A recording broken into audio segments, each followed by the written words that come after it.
Ever feel like the world just stops? Like you're in a movie and the director just yelled, "Cut," but you're the only one who didn't get the memo? That was me. Picture this: a sterile conference room. The lights so bright they felt like an interrogation. I'm mid-presentation, my masterpiece, the one I poured weeks of my life into. And then, my voice cracks.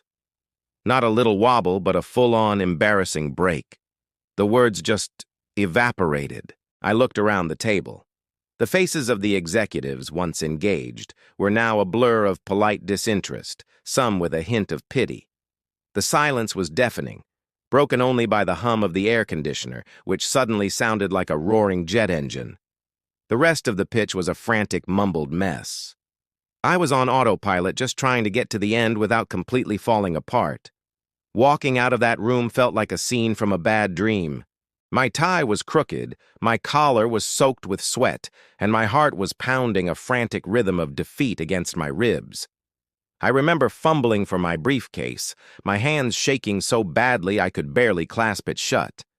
I didn't even make eye contact with the receptionist on my way out. The "Have a nice day," she chirped, felt like a cruel joke. The subway ride home was my personal chamber of echoes. With every screech of the train on the tracks, every jolt, my mind replayed the scene. The crack in my voice, the averted gazes, the polite but firm "We'll be in touch," which, as we all know, is corporate speak for "Don't call us, we'll call you. Never." Each replay was a fresh wave of humiliation. I sank into my seat, the city lights flashing past the window, each one a spotlight on my failure. I felt small, insignificant, and completely and utterly defeated. That night, sleep was a stranger. I just lay there, staring at the ceiling, the ghosts of those unimpressed faces haunting me. It wasn't just about losing the pitch. It was about feeling like I had failed myself. I had a great idea. I knew the material inside and out. But when the pressure was on, I crumbled. The regret was a physical weight, pressing down on my chest. If only I had practiced more. If only I hadn't been so nervous. The if-onlys were a torturous loop. But then something shifted. It was probably around 3 a.m., that strange, quiet hour when the world feels both asleep and full of possibilities. The self-pity started to curdle into something else, frustration. And then, a spark of anger. Not at the executives, not at the world, but at myself. I was angry that I had let fear take the wheel.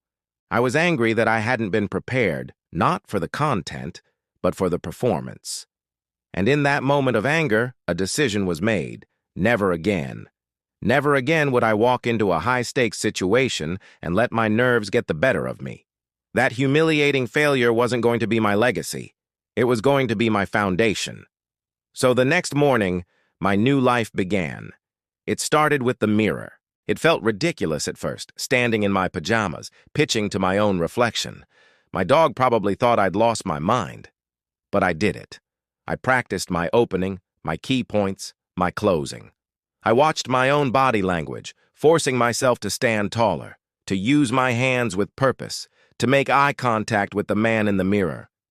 It became a ritual, every single morning. I wasn't just rehearsing words, I was rehearsing confidence.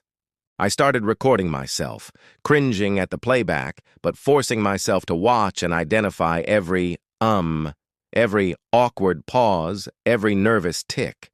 It was brutal, but it was necessary. I was reverse engineering my own failure. I also started focusing on my breath. It sounds so simple, right? Just breathe. But I learned to use it as an anchor. Before my mirror rehearsals, I would do 5 minutes of deep, box breathing. In for 4 seconds, hold for 4, out for 4, hold for 4. It calmed the frantic energy, steadied the ship. It became my pre-game ritual, a way to center myself before stepping onto the stage. Slowly, almost imperceptibly at first, something started to change. The man in the mirror looked less like a scared kid and more like someone who knew what he was talking about. My voice grew stronger, more resonant. The words flowed more smoothly. I was no longer just reciting a script. I was having a conversation. The fear was still there, lurking in the background, but it wasn't in charge anymore. It was like a passenger in the car, not the driver. This relentless preparation bled into every area of my work. I started over-preparing for everything. A simple team meeting? I'd have my talking points ready. A one-on-one with my boss? I'd have my updates and questions outlined. I was building a fortress of competence, brick by painful brick. Each small win, each meeting where I felt poised and in control, added another layer of reinforcement. The real test came about 6 months later. A new opportunity, an even bigger pitch. As I walked into that conference room, the familiar scent of corporate coffee and faint anxiety hit me. The lights were just as harsh, the faces around the table just as important. For a split second, I felt that old ghost of panic. My heart did a little flutter, but then the training kicked in. I took a slow, deliberate breath, just like I had in front of my mirror 1,000 times. I straightened my tie, not because I was flustered, but as a conscious gesture of readiness. I looked around the table, making deliberate eye contact with each person, and I smiled, a real smile. When I started speaking, my voice was steady. It was strong. The words came out exactly as I had rehearsed them, but they didn't sound rehearsed. They sounded authentic. They sounded confident. I wasn't just presenting information, I was telling a story, and they were listening. I walked out of that room with my head held high. I didn't know if I'd won the pitch yet, but it didn't matter in the same way. I had won a much bigger battle. I had faced the exact same situation that had once broken me, and I hadn't just survived. I had thrived. That feeling was 1,000 times better than any contract. That rock-bottom moment on the subway, feeling like the biggest failure in the city, was the best thing that ever happened to me. It forced me to confront my weaknesses and turn them into strengths. It taught me that confidence isn't something you're born with. It's something you build through relentless, unglamorous, and sometimes embarrassing preparation. Failure isn't the end. It's the beginning of your training montage. It's the fire that forges the steel. So if you've had a moment like that, don't let it define you. Let it refine you.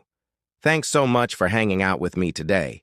If this story resonated with you, I'd be so grateful if you'd hit that like button and subscribe for more content. I'll see you in the next one.